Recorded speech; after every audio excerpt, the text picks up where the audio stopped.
Through all 4 seasons you remain evergreen. Spring rains moisten each needle of your branches, deepening your color from winter's past harshness.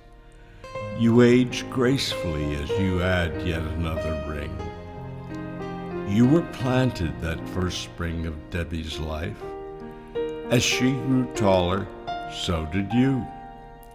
As she spread her wings, you grew fuller. As she danced at play, you swayed in the wind. You were just tall enough for a game of hide and seek. You were so delighted to be a part of her child's play. When Debbie laughed with joy at being found, you were proud of hiding her so well.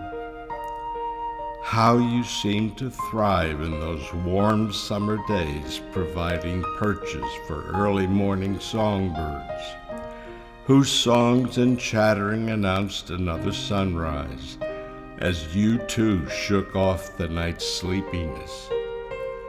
Sometimes you envied those with leaves in the fall, when as days shortened and night air grew crisp, their glorious colors became the center of attention.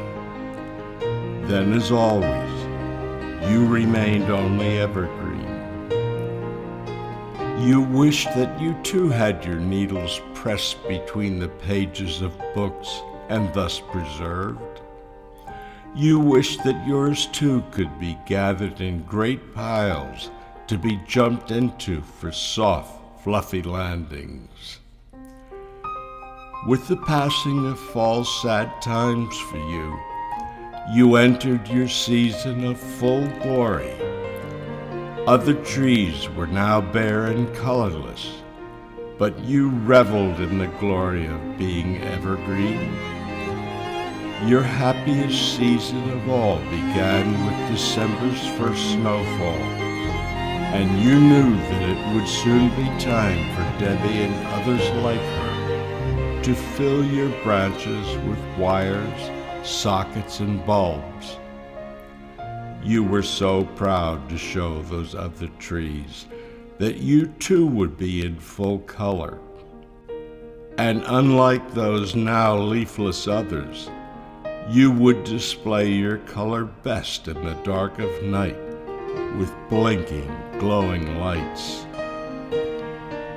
In your privileged place of prominent permanence in Debbie's front yard, you will be thus adorned in all coming Christmases of your very long life.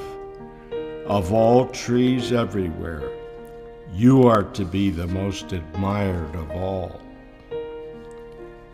During your first year of life, you saw other trees so much larger than you taken into other homes, including your own. You heard tales that these were specially selected evergreens, destined for a place of honor in each home. You heard that they were decorated with shiny ornaments as well as lights, and that they were strung with garland, popcorn, cranberries, silver tinsel, and candy canes. It was warm and snug indoors, and gifts were placed beneath them. At first you were envious of these splendid indoor trees. Weeks later, when they were placed at the curb lifeless and turning brown, you were thankful that you still had all of your needles and your vibrant, life-sustaining roots. Evergreen, in your privileged place of prominent permanence in Debbie's yard, you will have a long life delighting others with your majesty and beauty. In your well-selected site, you have ample room to grow, reaching ever higher and spreading your branches wide to great acclaim and long-lasting fame.